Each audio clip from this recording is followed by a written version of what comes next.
Welcome back. Today's lesson is about verbs of perception. Now, I've done a couple videos about what to do when you have two verbs together. The first verb, it can be in any verb tense, but the second verb is either in the simple form, or it's in the gerund form, or it's in the infinitive form. There are other lessons that I've given to show you those. This is kind of like verbs of perception is like causative verbs, where you have the first verb and the second verb, and the first verb causes the second verb to happen. In verbs of perception, perception is about seeing and smelling and listening and tasting and feeling. All of your senses are involved in verbs of perception. And so there are 5 or 6, I think there are 5 verbs dealing with the eyes. So let's start with those, and I'll show you what happens. Verbs of perception. So I say, I saw him, I saw, that's our first verb. I saw him leave, L-E-A-V-E. I saw him leave.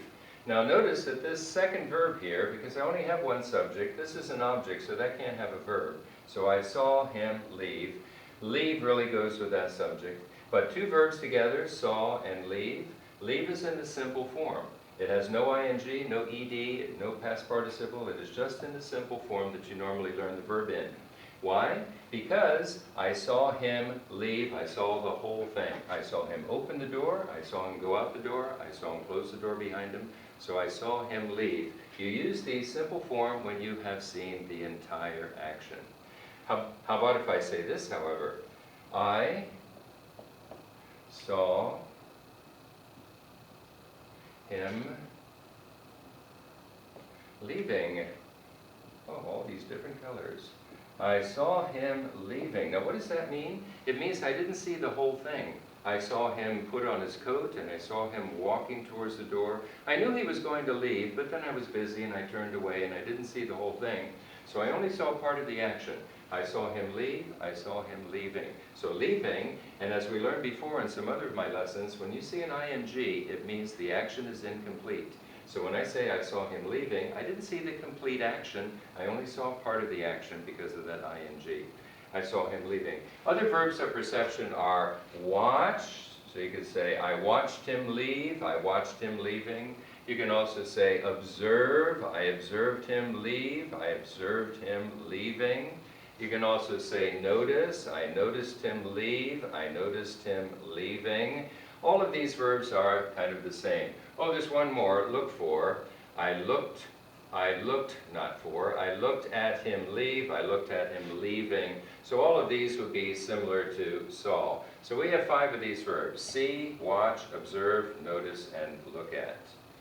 Okay, those are the verbs with the eyes. Now verbs with the ears, there are only 2 of them. You say, I heard, H-E-A-R-D. I heard him, oh, let's see, I heard him say he was sorry. So let's put an S-A-Y. I heard him say he was sorry. This is what words that came out of his mouth. I heard say he was sorry, okay? I heard him say he was sorry. Again, simple form after this, because heard. I heard him saying, verb of perception, simple form. Now I heard the whole thing. I heard him say, I'm so sorry, please forgive me. So I heard him say the whole thing, and that's why I used the simple form.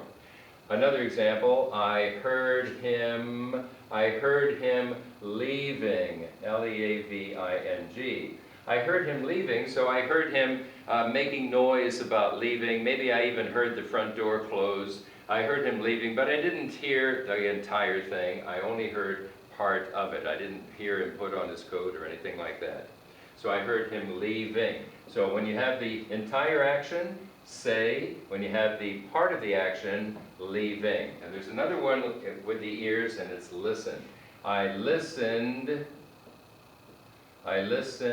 to him say he was sorry. I could use the same example too. I listened to him leaving because I didn't hear the whole thing. So listen. Hear and listen, verbs of perception with the ears. Then there's with the nose.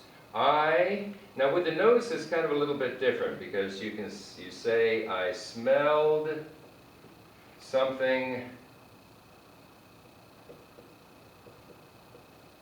burning. I smelled something burning. Now it's impossible to smell the whole thing. So when you use the verb smell, you must use an ing on that second verb, because you can't possibly smell the whole thing. Impossible to do. I smelled something burning will always have an ing on the end, because you can't smell the whole thing, only part of it. The last two are about feelings. You say, I felt